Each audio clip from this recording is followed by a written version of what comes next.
علماء اہل سنت کی جانب سے ایک پریس کانفرنس کا انعقاد عمل میں لایا گیا، جس میں مرکز اہل سنت نظام آباد، مرکزی میلاد کمیٹی اور عیدگاہ مدینہ کے ذریعے اہل سنت و جماعت مسلک اعلیٰ حضرت کا کام بحسن خوبی جاری ہے، اس بات کا اظہار کیا گیا۔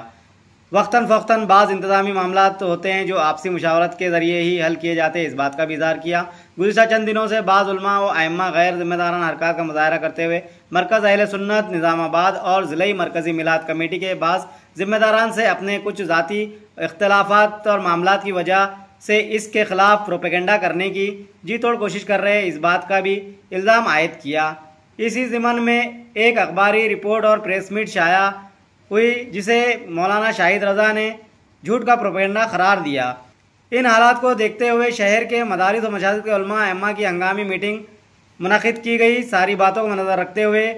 فیصلہ کیا گیا کہ علماء اہل سنت اور عوام اہل سنت آپسی اختلاف و انتشار سے بچیں اور مندرجہ ذیل باتوں پر عمل کرنے کی مولانا شاہد رضا نے تلقین کی۔ عوام اہل سنت سے گزارش ہے کہ مرکز اہل سنت اور اس کے سے وابستہ مدارس و مساجد اور تنظیموں سے جڑے رہیں اور اہل سنت میں اختلاف اور جھوٹ پھیلانے والوں سے ہوشیار رہیں۔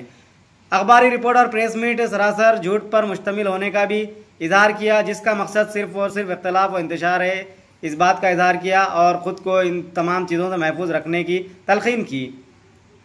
اور اتحاد کا مظاہرہ کرنے کا مشورہ دیا۔ شہر نظام آباد میں اہل سنت کے اساتذات 3 نہیں بلکہ 4 ہیں۔ مرکز اہل سنت نظام آباد، مرکزی میلاد کمیٹی، عیدگاہ مدینہ کے علاوہ امام احمد رضا قبرستان بھی اہل سنت کا اساتذہ ہونے کا مولانا شاہد رضا نے اظہار کیا۔ الجامعۃ الرضویہ انوار العلوم شہر نظام آباد کا قدیم مرکزی ادارہ ہے، عوام و خاص سب اس سے وابستہ رہے اور جو اس کے مخالف ہیں ان سے ہر حال میں اجتناب کرنے کا بھی مشورہ دیا۔ اس پریس کانفرنس میں مرکز صدر محمد رفیق صاحب، صدر میلاد کمیٹی محمد عبدالرشید رضوی صاحب، غلام حسین رضوی صاحب، صدر عیدگاہ مدینہ مولانا شاہد رضا صاحب، مولانا عبدالمنان صاحب رضوی، حافظ مستان رضوی، مظہر رضا صاحب ذمہ داران موجود تھے۔ السلام علیکم ورحمۃ اللہ وبرکاتہ۔ کل شہر نظام آباد میں چند غیر ذمہ داران افراد کی جانب سے، جس میں کچھ علماء بھی شامل رہے، ایک پریس نوٹ دی گئی تھی۔ عیدگاہ مدینہ، مرکزی میلاد کمیٹی، مدرسہ الجامعۃ الرضویہ انوار العلوم کمیٹیوں کو فوری برخاست کرنے کا مطالبہ کیا گیا۔ یہ مطالبہ کرنے والے غیر ذمہ داران حضرات ہیں اور اس مطالبے کے بعد ایک قسم کا انتشار بپا ہونے کی کیفیت پیدا ہو گئی تھی، جس میں تمام علماء کرام، علماء، ائمہ، حفاظ اہل سنت و جماعت نے بیٹھ کر متفقہ طور پر قرارداد منظور کی اور وضاحتی بیان اس سلسلے میں دیا جا رہا ہے کہ علماء اہل سنت کا پیغام عوام الناس کے نام مرکز اہل سنت نظام آباد، مرکزی میلاد کمیٹی اور عیدگاہ مدینہ کمیٹی کے ذریعے اہل سنت و جماعت مسلک اعلیٰ حضرت کا کام بحسن خوبی انجام دیا جا رہا ہے، جاری ہے۔ ہاں، وقتاً فوقتاً بعض انتظامی معاملات ہوتے ہیں جو آپسی مشاورت کے ذریعے ہی حل ہو جاتے ہیں۔ گزشتہ چند دنوں سے بعض علماء اور ائمہ اور غیر ذمہ دارانہ حرکت کا مظاہرہ کرتے ہوئے مرکز اہل سنت نظام آباد اور ضلعی مرکزی میلاد کمیٹی کے بعض ذمہ داران سے اپنے کچھ ذاتی اختلافی معاملات کی وجہ سے اس کے خلاف پروپیگنڈا کرنے کی جی توڑ کوشش کر رہے ہیں۔ اس ضمن میں کل ایک اخباری رپورٹ اور پریس میٹ شائع ہوئی جو سراسر جھوٹی ہے اور فریب پر مشتمل ہے۔ اس پروپیگنڈے کا مقصد کیا ہے، کون ان کی پشت پناہی کر رہا ہے، اور یہ وہی لوگ بہتر جانتے ہیں جنہوں نے پریس نوٹ دیا تھا۔ ان حالات کو دیکھتے ہوئے شہر کے مدارس اور مساجد کے علماء ائمہ کرام کی ہنگامی میٹنگ ہوئی۔ ساری باتوں کو مد نظر رکھتے ہوئے یہ فیصلہ طے پایا کہ علماء اہل سنت اور عوام اہل سنت آپسی اختلاف اور انتشار سے بچیں اور مندرجہ ذیل باتوں پر عمل کریں۔ 4 باتیں ہیں، جس میں پہلی کہ عوام اہل سنت سے گزارش کی گئی کہ مرکز اہل سنت اور اس سے وابستہ مدارسوں، مساجد اور تنظیموں سے جڑے رہیں اور اہل سنت میں اختلاف اور جھوٹ پھیلانے والوں سے ہوشیار رہیں۔ دوسری بات، اخباری رپورٹ اور پریس میٹ سراسر جھوٹ پر مشتمل ہے جو کل انہوں نے پیش کی۔ جس کا مقصد صرف اور صرف اختلاف اور انتشار بپا کرنا ہے، جس سے ہمیں محفوظ رہنا ہے اور مذہب و مسلک کا کام اتحاد کے ساتھ انجام دینا ہے۔ تیسری بات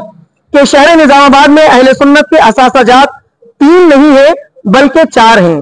جنہوں نے پریس میٹ کل دی ہے انہوں نے بتایا کہ 3 اثاثہ جات ہیں، لیکن ہمارا یہ کہنا ہے کہ یہ 3 اثاثہ جات نہیں بلکہ 4 اثاثہ جات ہیں، جن میں پہلا مرکز اہل سنت جہاں ہم آج موجود ہیں یعنی الجامعۃ الرضویہ انوار العلوم یہ ادارہ، دوسرا مرکزی میلاد کمیٹی نظام آباد،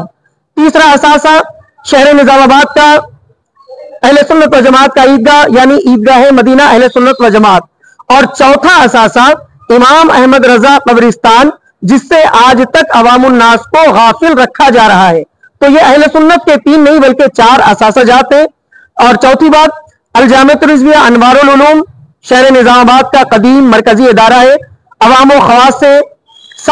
اس سے وابستہ سب سے گزارش کی گئی کہ اس سے وابستہ رہے اور اس کے مخالفین اور جو اس کے مخالفین ہیں ان سے ہر حال میں اجتناب کریں۔ یہ ایک قرارداد اور علماء کرام کا ایک متفقہ فیصلہ سامنے آیا اور الحمدللہ یہ جامعہ رضویہ جو ہمارا مرکزی ادارہ ہے اس کے لیٹر پیڈ پر مکمل طور پر یہ وضاحت کی گئی اور تقریباً اس اجلاس میں شہر نظام آباد کے تقریباً ہی تمام علماء کرام اس میں شامل ہیں۔ تقریباً 50 سے زائد 60 کے قریب علماء کرام نے اپنی دستخطیں پیش کی اور یہ قرارداد پیش کی۔ رہی بات اس کے ساتھ ایک اور کہ ایک الزام لگایا گیا تھا میلاد کمیٹی عیدگاہ کمیٹی پر کہ عیدگاہ کمیٹی حساب و کتاب نہیں دیتی ہے۔ میں عیدگاہ کمیٹی کا خود معتمد ہوں۔ ہم ہر سال 2 سال سے مکمل طور پر ہماری ذمہ داری صدر صاحب جناب غلام حسین صاحب 2 سال سے صدر ہیں اور جب سے صدارت لی گئی ہم جو ہے عیدگاہ کا جو چندہ وغیرہ جو ہوتا ہے ساری چیزیں واضح کرتے ہیں، اخبار میں ڈال دیے جاتے ہیں۔ یہ اخبار کا تراشا بھی ہے تاکہ عوام کو معلوم ہو جائے جو گمراہ کیا جا رہا ہے، جس میں بیلنس وغیرہ کا مکمل تبصرہ کر دیا جاتا ہے، ساری چیز اس میں درج ہے۔ ہو سکتا ہے کہ بعض وقت اخبار میں نیوز دینے کے بعد اخبار کی جانب سے بھی کبھی دیر درست ہو جاتی ہے، کوئی نیوز نہیں چھپتی ہے، تو ہم کوشش کریں گے کہ آئندہ میں اس طریقے کی معاملات نہ ہو۔ مگر یہ تمام چیزیں جو کہی گئی، پریس نوٹ دیا گیا کل، یہ بالکل سراسر جھوٹ پر مبنی ہے اور اس سے جو وابستہ جنہوں نے اس کام کو انجام دیا وہ غیر ذمہ داران حضرات ہیں۔ اور جو پہلے کا جو جناب احمد صاحب غلام حسین صاحب کی صدارت سے قبل جناب جو پہلے جو صدر صاحب تھے مولانا کریم الدین کمال صاحب، ان کے پاس ابتدا سے 2006 سے لے کر ابھی 2 سال قبل تک کا مکمل 2022 تک کے مکمل جو حساب کتاب ہے وہ جناب مولانا کریم الدین کمال صاحب کے پاس میں جو کہ ابھی تک ہمیں پیش نہیں کیا گیا۔ ہم مطالبہ کریں گے کہ پرانے حساب کتاب پیش کر دیے جائیں، بینک کا معاملہ ہو یا جو بھی حساب کتاب ہے وہ انہی کے پاس میں ہے اور ابھی تک پیش نہیں کیا گیا۔ ہم ان سے مطالبہ کریں گے کہ وہ دے دیں اور تاکہ جو ہے نا یہ 2 سال میں جو مکمل کر دیا گیا وہ پچھلے سالوں کا بھی اس میں ملا کر ہم مکمل تحریر کر سکیں۔